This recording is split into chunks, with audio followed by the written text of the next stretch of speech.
Lapis had said that you are a witness. It is right that the events of the world are relayed to you.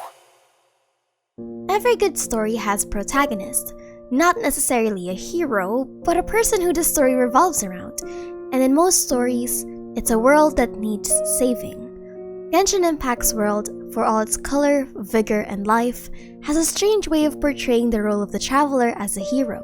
We see them constantly go through thick and thin across the 7 nations, but we also see that ever-so-present tug of life and death every now and then within the hidden messages of the divine, which is why today, I want to discuss the idea of why the gods, or more specifically, the Archons, need the traveler. Because the traveler is known as the ultimate witness of the world. But what does it really mean to be a witness? And why would the Archons need a witness in the first place? But before we begin, I just wanted to say something quick. A really big thank you for all the support you guys have been giving. I've memed about it enough on Twitter, but I just really wanted to say thanks. I just came back from a nasty fever, but I'm actually going to be working on several projects. I'll also be considering going back to streaming in the next few days or weeks, since I'll be fixing my computer, though I'll still need to iron out some details. Oh, and I'm also happy to say that I'll be going to cosplay Matsuri this coming December 28th at SMOA. I won't say who I'm going as, but I'll find you. You'll know it's me. Trust me. But that's mostly it. Anyway, let's get back to the video. First, we need to ask, what is the traveler's role? When I say role, I'm not saying that this is their purpose or their motivation. This isn't about what the traveler wants, but rather what the story wants from them. They are simply a piece in a very intricate game of chess, so it's important to understand if they're a king or a pawn. What is the function of the traveler? The traveler's role in this world has long been hinted at through the many story quests of the game. When you read La Señora's funerary mask, the term Eternal Outlander immediately paints them as a force beyond mortal capacity, and just by seeing their feats as they battle mortal and divine, their role in the story has been dictated. On the surface, it's very much evident that they're warriors fated to quote-unquote save the world from physical threats, whether it be through giant monsters, life-threatening gods, or politically motivated clowns. The traveler's initial function is to stop threats that they always seem to chance upon. They may not want to save the world, but this is simply how fate puppets them at this point. But the extent of saving this world in Genshin isn't necessarily determined. It's also possible that the traveler isn't just saving the world from danger, but also from itself. The very foundational rules that were set in place by this world by the gods that have been so intricately woven into its facts. They, as A has put it, are an exception.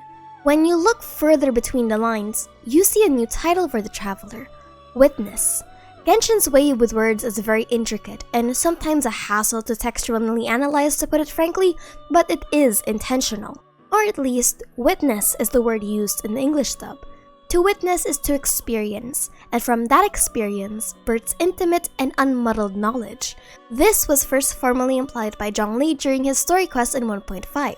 The term witness has also been prevalent in other places from other divine creatures, such as A asking the traveler to bear witness to her fight against the Raiden Shogun in her own story quest. The traveler's purpose is to be an untainted record of history, in which they experience Teyvat fully and wholly, and be able to outlive or even outexist most beings in Teyvat. But why are they the witness when no one else is? Well, the traveler's unique position as an outlander is what allows them to be considered as Teyvat's witness. The explanations of this vary across the game's development, but we can garner the following. First is that, as Nahida says in the Sumeru Archon Quest interlude, the rules of Teyvat do not apply to the traveler. They don't have a vision, but they also don't have their memories and consciousness connected to the Irminsul, which is why their role during the Balladeer's erasure was important. Second is, as Zhongli says in his story quests, the traveler is a being beyond Teyvat. Not only can they physically traverse worlds, they can also exist beyond them. Go into worlds and share the stories of Teyvat even after Teyvat's death or destruction. The traveler is the record of all things. Xiao, in the 2.7 Archon Quest interlude, also relays that Rex Lapis called the traveler a witness, and therefore, it is only right to relay the events of the world to them. And with that notion, third is, As A alludes to in her voice lines, the Traveler is a form of an eternal record.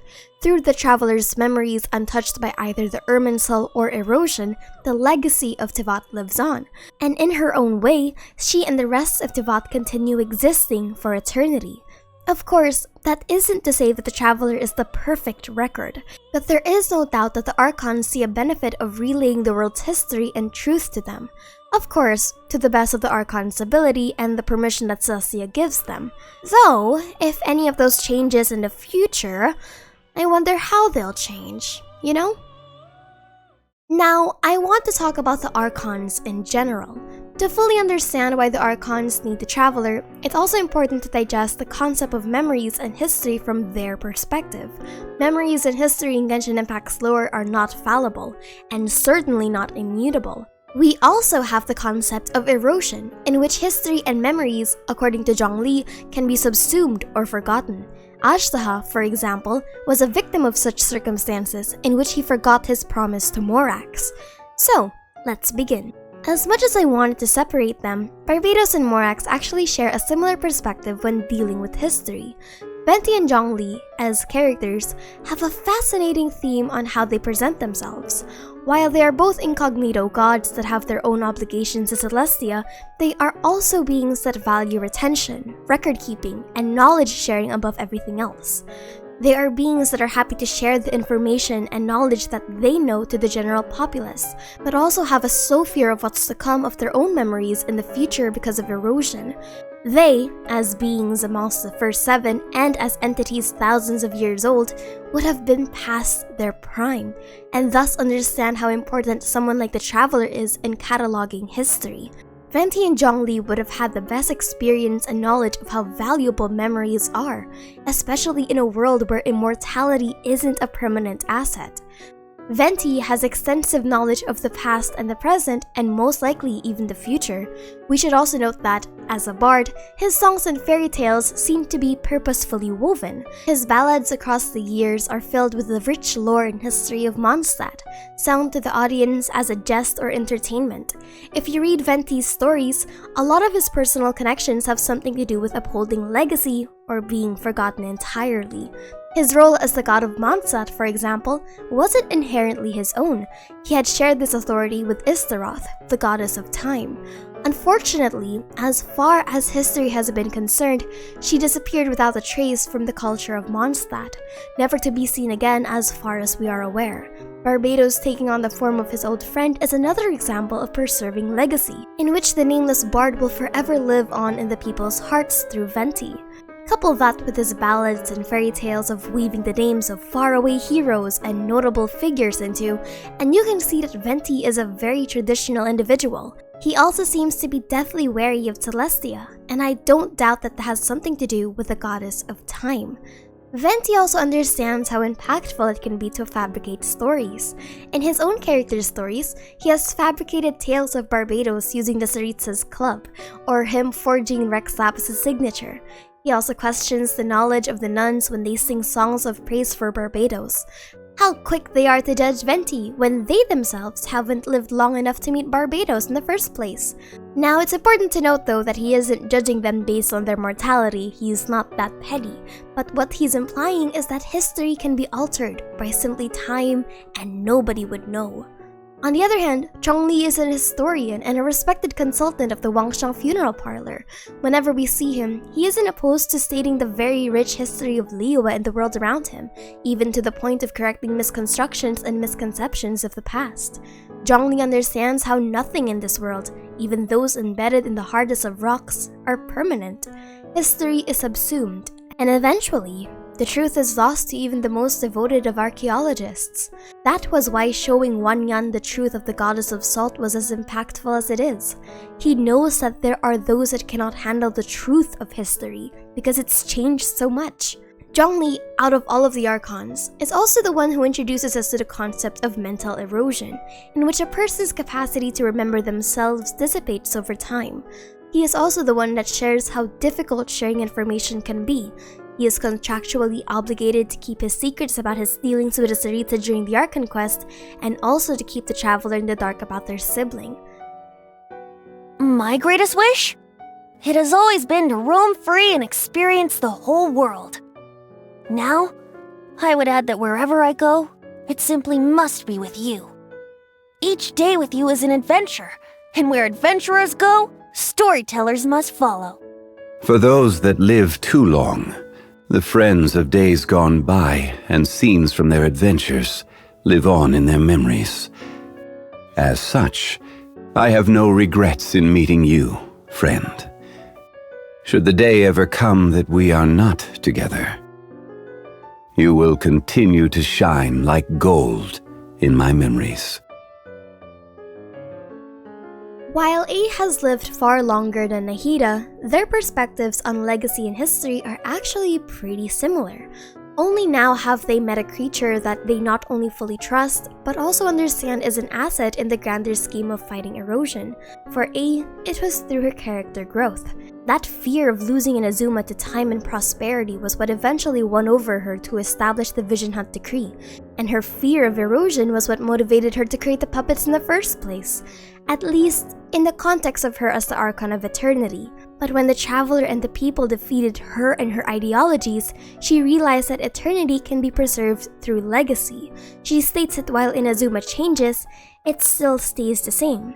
Its culture, history, people are preserved through the advancements of time, and that at the core, Inazuma and herself can be preserved. The extent of Greater Lord Rukkhadevata's knowledge is almost impossible to determine, and while it is easy to say that Nahida most likely adopted her traits as her successor, it is much more valuable to look at Lesser Lord Kusanali's purpose for the Traveler instead.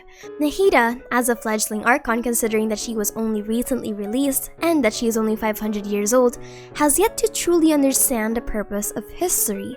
However, she is wise, and it's no doubt that after the events of the Archon quest and their interlude, she would have realized how valuable it is to confide in the Traveler. Nahida is a resourceful Archon, and has already tested the Traveler's capacity to store and even retain information through the Archon quests. As the God of Wisdom and as the one overseeing Irminsul, having a reliable alternative to the information she finds within the Irminsul is valuable. While she can create all the fairy tales or allegories that she can, she would still need someone to decipher them properly, which is why it is important for the Traveler to be there in the first place. I'm fearful because of what I witnessed 500 years ago. Her demise and that thing. But if it were you, everyone would be safe. You would have saved the world. Just like I cherish the memories of everything in Inazuma. If you remember me, I'll live forever. Does watching you count as a hobby?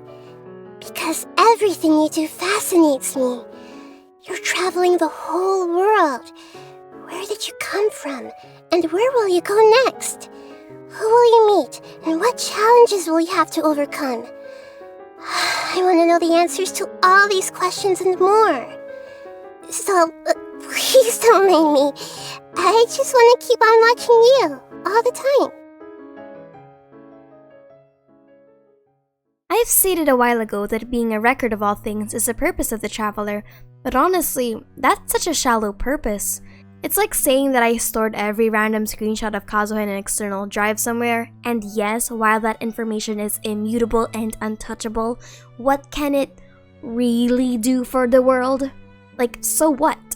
Well, today I want to theorize the grander and higher purpose of the Traveler's role as a witness, and that has something to do with Celestia, or at least what Celestia has been hiding, because I believe that the Traveler is the best bet Teyvat has to understanding and recording celestial knowledge, at least from the perspective of the Archons.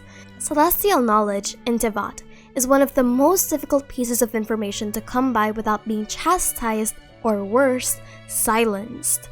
In general, knowledge about the gods is kept under harsh lock and key, and only those that have potentially transcended divinity are privy to that kind of information.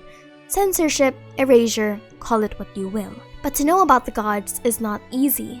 In the Archon quests, we have seen what unsolicited wisdom and knowledge can do to the human psyche. Furthermore, Not even the divine are allowed celestial knowledge, because Celestia is known to smite down unfortunate folks that stumble upon such. Fellow gods have been theorized to be killed, some fell into tremendous ruin, and civilizations have been seen destroyed for even knowing beyond their limitations. Because knowledge begets prosperity, and prosperity begets arrogation. At least, that's what Celestia believes. So to have a creature that has the potential to be on par with divinity, as well as know and record knowledge beyond the divine silence promised to the gods native to Teyvat, is a fascinating and horrifying aspect. Especially since the Traveler has always been an exception, even to the most powerful forces such as the Irminsul. However, there is a limitation to this. The Traveler themselves are not perfect, and as we will soon discover, they are also tied to the strings of fate that linger in Teyvat.